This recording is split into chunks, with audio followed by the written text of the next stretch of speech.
to Tisam Mathematics. In this video, we are to determine whether this mathematical statement is true or false. Cosec 31 over sec 59. Okay, so let's see how we are going to do this.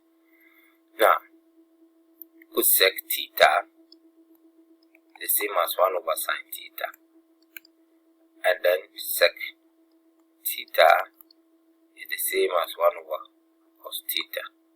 So this expression, you can say that cosec 31 will be the same as sine 31 degrees, and then sec 59 is the same as 1 over cos 59. So cosec 31 over sec 59 will be the same as 1 over sine 31 divided by 1 over cos 59.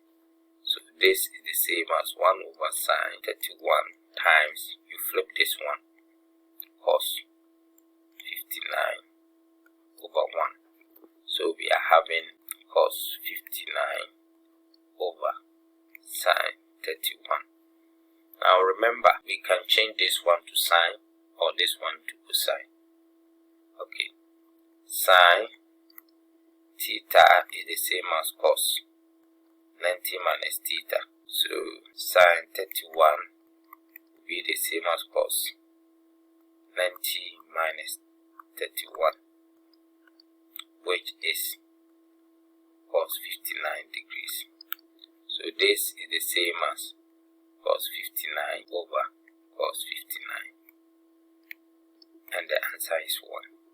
So going back, this is a true statement. Okay, thank you very much for watching this video. Bye.